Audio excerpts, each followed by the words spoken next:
Hey guys, so we have a big breaking news coming out. A man arrested for threatening to take out a GOP governor with weapon of mass destruction.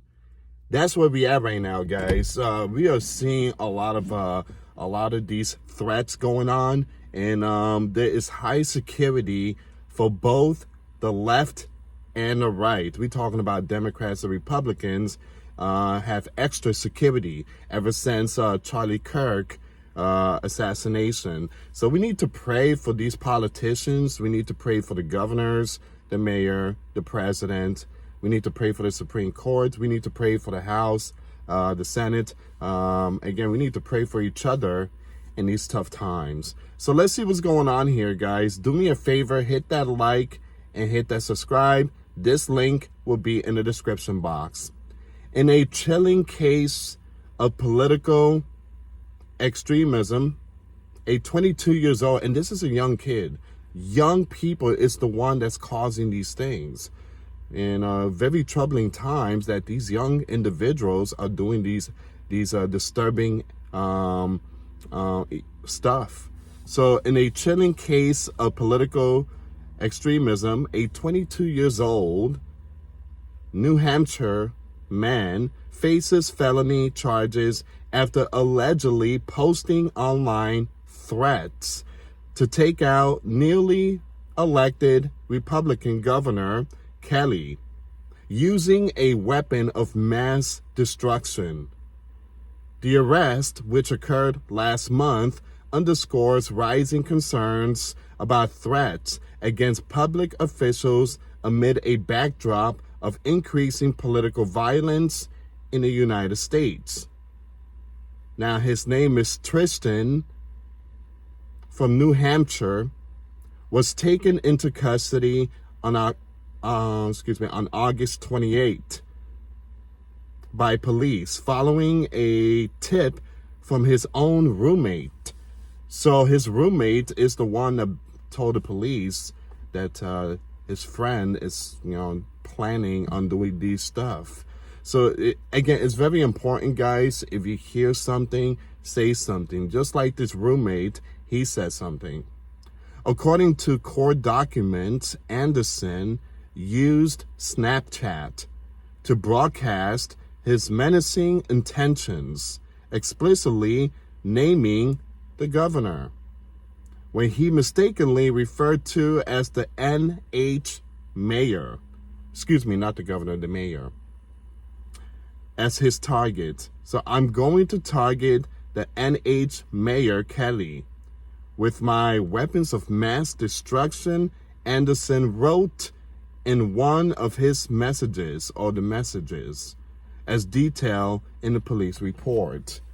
That's very concerning. Very concerning. Weapons of mass destruction. When I hear that name, the first thing that pops in my head is like nuclear or chemical and, stuff like that. Those are considered weapons of mass destruction. So the threats quickly escalated, revealing a mix of anti-Semitic and anti-gov rhetoric. In another post, Anderson ranted, "Ooh, these Jews feds need to DIE." Wow.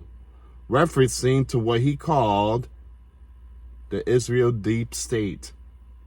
His roommate, fearing for her safety and that of others, forwarded the screenshot to her ex-boyfriend, who promptly alerted the authorities. So it wasn't the roommate. The roommate sent the text message to her ex-boyfriend. The ex-boyfriend is the one that informed the authorities. Now, she also informed investigators that Anderson had access to firearms and materials commonly used in improvised explosive devices, including metal pipes, nuts, and bolts. Now, he had talked about making pipe bombs, the roommate told police, heightening fears of an imminent attack. Wow. Anderson was arrested the same day under a felony warrant and charged with criminal threatening and harm or threats to certain government officials. Both serious felonies carrying potential prison time. Wow. So basically he had all these things already planned out, devices and bolts and nuts, and trying to build a pipe bomb. Again, this is very concerning. And the reason why I'm saying it's very concerning, because there's a lot of people like him that, a lot of people like Tyler, the one that took out Charlie. There's a lot of people out there like these individuals. And these individuals are in their 20s, very young people. That's very concerning. These young people, again, they do need help.